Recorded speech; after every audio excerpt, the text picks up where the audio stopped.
Vamos a continuar con los antecedentes históricos. Este es el tercer video. Si llegaron a este video sin ver los anteriores, les recomiendo que se regresen a ver los anteriores. Estamos hablando de legalización de las drogas, los antecedentes históricos, para conocer, básicamente, pues en el primer video nos preguntábamos qué es lo que le pasa, qué es lo que pasa en México, cómo llegamos a esta realidad y lo más importante de todo es cómo salimos de ella.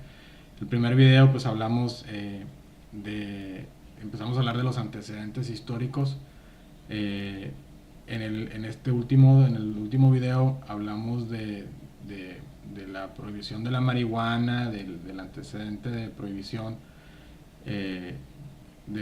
histórico de la marihuana. Hablamos de otro tipo de prohibiciones y qué es lo que pasa cuando un gobierno prohíbe algo, ¿verdad? Y cuando se lanza a criminalizar a un grupo de la población. En este video pues vamos a hablar de la guerra contra las drogas, War on Drugs, en Estados Unidos, cómo surge, de dónde surge, el antecedente a México, que más claro que es Colombia. Y se me hace que ya en el siguiente video hablaremos de la contra nicaragüense, los talibanes y otra serie de situaciones de corrupción que surgen alrededor de estas leyes antidrogas.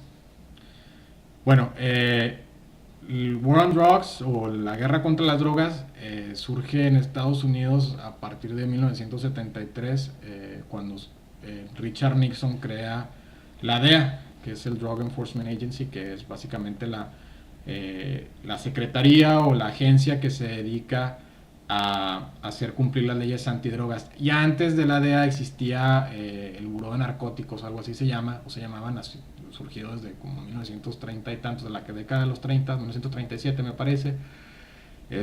Surge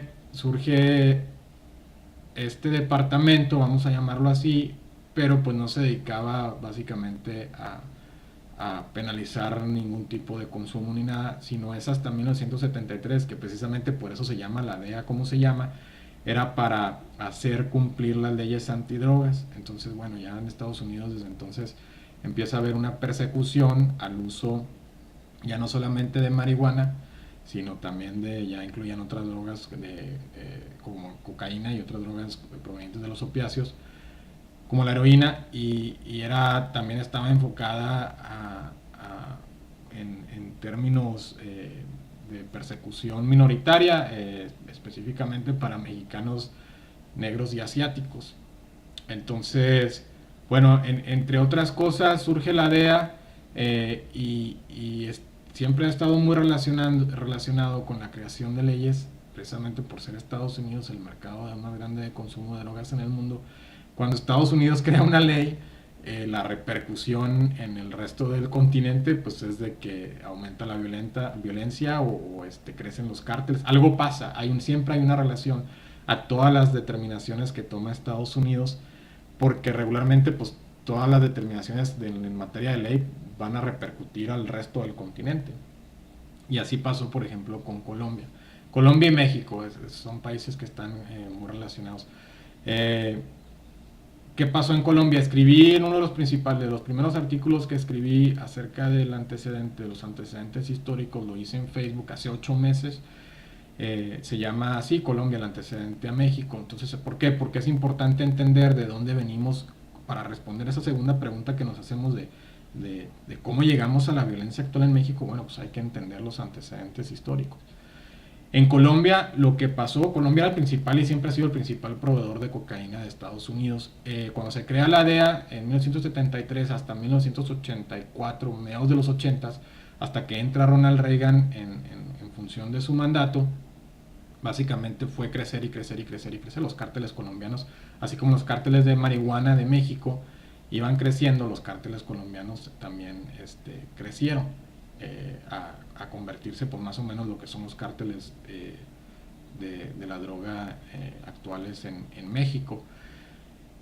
Y a mediados de los 80, en la administración de Ronald Reagan, él crea un endurecimiento, hace un endurecimiento de la entrada de drogas proveniente de Colombia, que era principalmente hecha por la Florida, por el estado de la Florida, utilizando como trampolín las Bahamas. Entonces, a partir de ese endurecimiento de las leyes, los cárteles colombianos pues empiezan a batallar, pero pues no fue tanto en sí lo que batallaron, sino que más bien encontraron en cárteles mexicanos que ya tenían rutas preestablecidas de marihuana, pues los socios principales, ¿no? Entonces, después, bueno, ya viene el caso en Colombia, por ejemplo, los casos paramilitares, la creación de grupos paramilitares para luchar contra los cárteles colombianos. Ya es una lucha interna de poder. Estados Unidos, hay intervención de Estados Unidos. Todo lo que estamos viendo en la actualidad que sucede en México ya pasó en Colombia. Eso, o sea, es que hay que entenderlo. Y en Colombia también ya existió la versión de lo que ahora conocemos como el Chapo Guzmán, ya existió también en Colombia, se llamaba Pablo Escobar. Entonces la gente tiene la idea de que, bueno, surge así como surgió el Plan Mérida en México, también una versión conocida como el Plan Colombia, de la cual ahora los presidentes en la actualidad, los expresidentes colombianos hablan y dicen que es un rotundo fracaso. Hay un documental, de hecho, también aquí en la página de Facebook, se los voy a dejar el enlace para que vayan, se llama Plan Colombia, está en inglés desgraciadamente, pero bueno, voy a hacer lo posible por todos sus videos que están en inglés y los traduciendo al español. Pero el Plan Colombia pues es un rotundo fracaso.